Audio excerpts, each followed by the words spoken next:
Hello there, Sarah from 17 once again. This is my Marvel Spider-Man Spectacular Difficulty video walkthrough. This is the mission Out of the Frying Pan, and I will be no damaging it.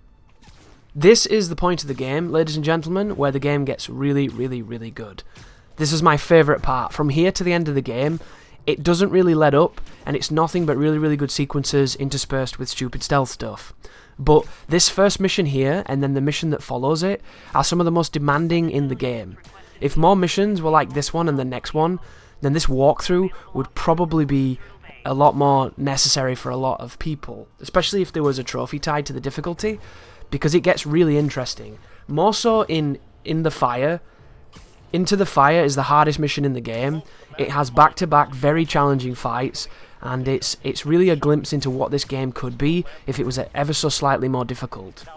But this mission is going to be taking us to a prison in a classic superhero style, where you have to beat up a bunch of inmates and stop them from rioting as the supervillains are escaping. But the thing that makes this really funny is that you're going to be introduced to a new enemy type, and it's technically not really a new enemy type, it's just a new enemy move, and it's the Molotov Man. The magic, the wonderful, the mysterious, instant one-frame Molotov Man zero telegraphing. And he is a beautiful opponent, because when you think you understand the game, you take a face full of fire from a random dude throwing a Molotov he had stuffed up his arsehole.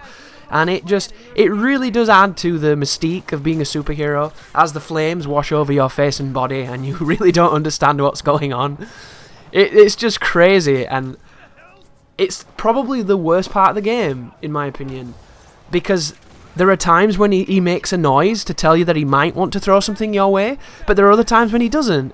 And it feels like the game doesn't have a set telegraph to warn you. And to make it even better, you don't get spider sense before he throws it, and the throw is so fast that it's just like, there you go. It's so good. But did you see it just then? That was about as fair as it's going to get just then. When he threw it, it gave me the spider sense as it was launching from his hand, and he had a bit of a telegraph and a wind up, and I was watching him. When it's like that, it's fine, you won't have any problems with it. The problem is, they can do it off screen. They can do it on the edge of the screen, and there are times when they can do it from point blank range, and when the screen is busy and full of action and you're not particularly looking at the one gangbanger who brought the Molotov to the party, it can be difficult to spot. So your job in this fight is to look out for Molotovs, because they come thick and fast, and there are times when you just have no idea where they came from. So be very careful, guys. It's very dangerous. But they are funny. I must admit, it doesn't really bother me when I get hit by the Molotovs, because they just feel so ridiculous. And this is a long fight too. There are a lot of enemies here. A smart move would be to move around and take them out and, you know, do them intelligently. But I'm just going to be swooping down and getting it on and doing what I can.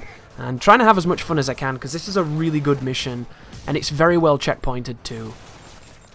But something I haven't had a chance to talk about is the focus meter and its kind of risk versus reward factor.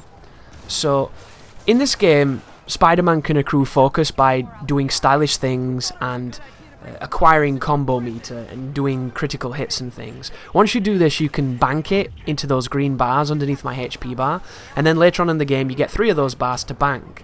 Well, for the more focus that you have, the more damage you do.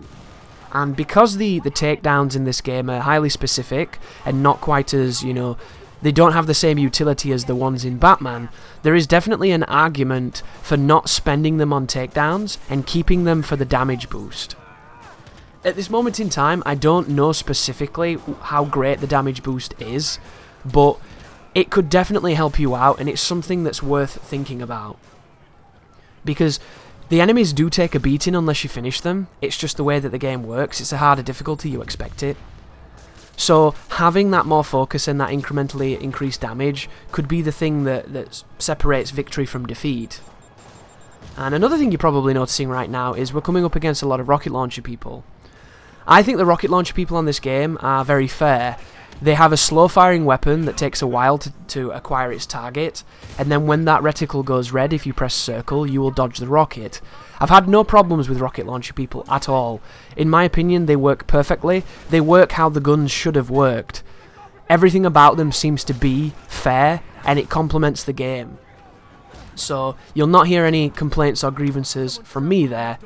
However, every so often, there can be a lot of people firing missiles at you, and you need to be careful, because one of the things I have run into, which is incredibly rare, is if two people fire rockets at you at the same time, and they offset it to just an amount, if you dodge one of the rockets perfectly, it can put you in line to get hit by the second one while you're in recovery.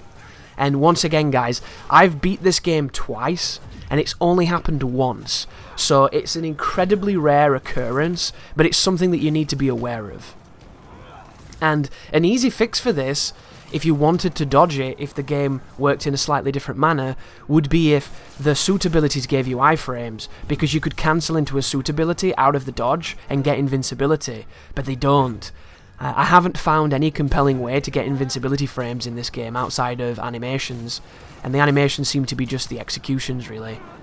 But that fight just then that I didn't talk about is actually pretty tricky. When you swoop down and you take on those people coming out of there, it's really easy to get Molotoved.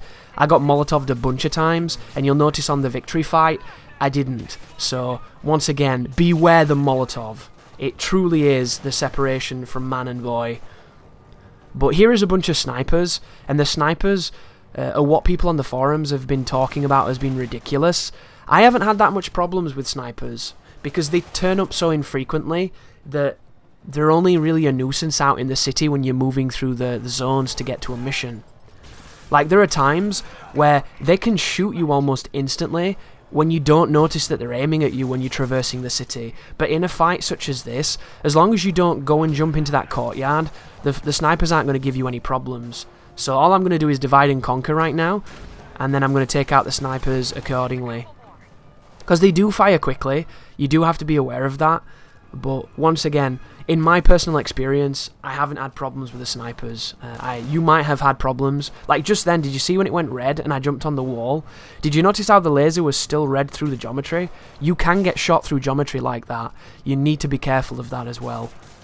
That is something that can happen and will happen if you let it. But take them out as quickly as you can, and then it will traverse into one of my favourite fights in the game. So, if there wasn't fire in this room, this might be my favourite fight in the game. But because that stupid pile of fire that hit me way more times than I want to admit, I don't like that. But it's still pretty goddamn impressive. I love this sequence. Not only does it remind me of Arkham in so many ways, because of the collars and because of the prison and everything.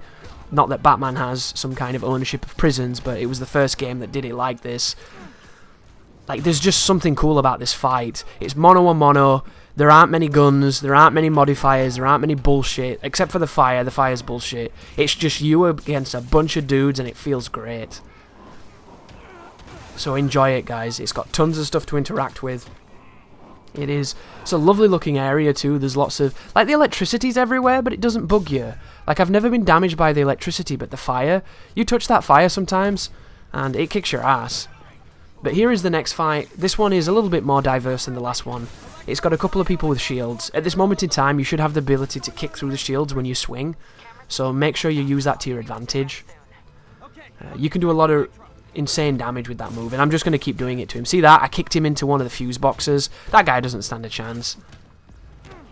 But there's a guy with a stun baton, so feel free to press square then circle. If you press triangle against the guys with batons, they will counter it, but it does give you a counter window to counter the counter. Which gets me to another topic I should probably discuss, which is the game's lack of a dominant counter. So it's a pretty interesting choice, right? In this game, there are moves you can buy that will make your counter slightly more interesting, but they're only gun specific. There's nothing combat specific about it, which I find to be interesting.